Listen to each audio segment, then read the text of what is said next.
Assalamualaikum warahmatullahi wabarakatuh. Bertemu lagi untuk pelajaran IPS bersama Pak Dimas. Kali ini kita akan masuk kepada materi IPS tentang interaksi manusia bagian kelima, yaitu tentang pembangunan sosial budaya. Di minggu lalu kita sudah membahas tentang pembangunan sosial. Kali ini kita akan lebih mantap mempelajari pembangunan sosial pada budaya. Nah, tujuan pembelajaran kali ini, kalian nanti akan memahami pembangunan sosial budaya yang terjadi akibat interaksi manusia di Indonesia.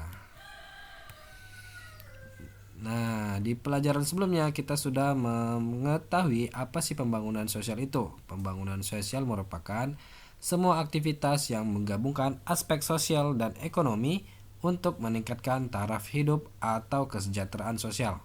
Nah, itu disebut sebagai pembangunan sosial. Lalu, apa yang dimaksud dengan pembangunan sosial budaya? Mari kita perhatikan materi berikut ini. Masyarakat Indonesia hidup tersebar di berbagai wilayah Indonesia, memiliki beragam karakteristik. Karakteristik itu seperti ciri-ciri atau kebiasaan. Nah, karakteristik itu antara satu wilayah dengan wilayah lainnya berbeda-beda. Pasti berbeda-beda ya, karakteristik orang di Sumatera berbeda dengan karakteristik orang yang ada di Pulau Jawa. Gitu juga berbeda dengan yang ada di Pulau Papua dan pulau-pulau lainnya. Nah, perbedaan itu mencakup aspek apa saja? Ternyata perbedaannya mencakup aspek seni, ekonomi, sosial, budaya maupun politik. Misalnya pada aspek seni kita lihat nih dari seni pakaiannya berbeda-beda. Kemudian kalau dari ekonomi kita tahu ada orang yang kaya, ada orang yang sederhana dan ada orang yang masih tercukupi ekonominya. Kemudian gitu juga ada sosial, budaya, dan politik. Nah, oleh karena itu, setiap warga negara Indonesia hendaknya menjaga interaksi yang baik. Dengan interaksi yang baik, maka perbedaan tersebut dapat mendukung pembangunan nasional. Apa mungkin pembangunan nasional tidak terdukung? Ya mungkin karena ada interaksi yang buruk atau interaksi yang bernilai negatif. Contohnya apa? Contohnya kalau di sekolah kalian bertengkar dengan sesama teman, atau kalau kita lihat di TV interaksi yang bernilai negatif, kita melihat anak sekolah tawuran bertengkar dengan sekolah lainnya.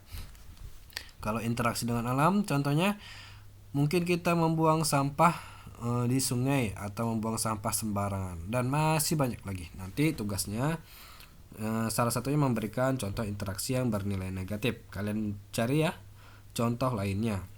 Oke, kita lanjut. Setiap warga negara hendaknya memahami bahwa perbedaan merupakan kodrat dari Tuhan yang Maha Esa. Oleh karena itu, kamu harus mengelola perbedaan tersebut menjadi sesuatu kekuatan. Nah, walaupun kita di sini berbeda-beda, ada yang berkulit putih, ada yang berkulit coklat, kuning, dan juga agak hitam, kita harus menjadikan perbedaan-perbedaan tersebut menjadi sesuatu kekuatan. Kalau di Indonesia istilahnya Bhinneka Tunggal Ika, walaupun berbeda-beda tetapi tetap satu, yaitu Indonesia. Jadi kita harus saling bekerja sama, saling berinteraksi, tidak boleh saling membenci dan tidak boleh saling merendahkan. Karena kita sama semua di mata Allah Subhanahu wa taala. Lalu bagaimana kita menjaga pembangunan sosial budaya? Perhatikan gambar berikut. Pernahkah kalian melihat gambar seperti ini? Seorang anak yang bermain alat musik tradisional, ya, atau anak-anak yang sedang latihan menari. Pasti pernah ya. Nah, apa tujuan hal-hal tersebut? Apa tujuan dari gambar berikut ini?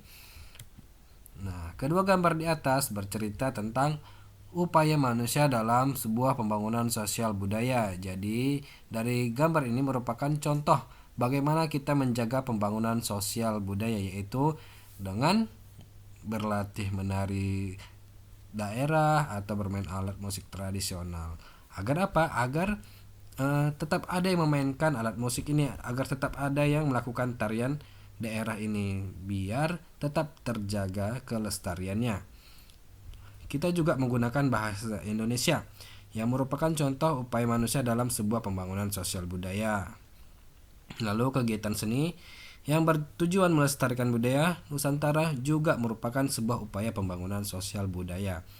Contoh lain dari pembangunan sosial budaya adalah dengan semakin terbukanya kesempatan bagi kaum wanita untuk bersekolah dan menuntut ilmu setinggi mungkin. Masih banyak lagi ya contoh-contoh pembangunan sosial budaya yang terdapat di sekitar kita. Nah, temukan contoh tersebut. Nanti kalian akan menjawabnya pada link berikut. Nah, tugasnya ada di sini ya. Di link berikut nanti kalian ada 2 soal yang harus kalian jawab tentang contoh upaya pembangunan sosial budaya dan juga interaksi yang bernilai negatif. Oke, sekian materi kita hari ini. Sampai bertemu lagi minggu depan. Assalamualaikum warahmatullahi wabarakatuh.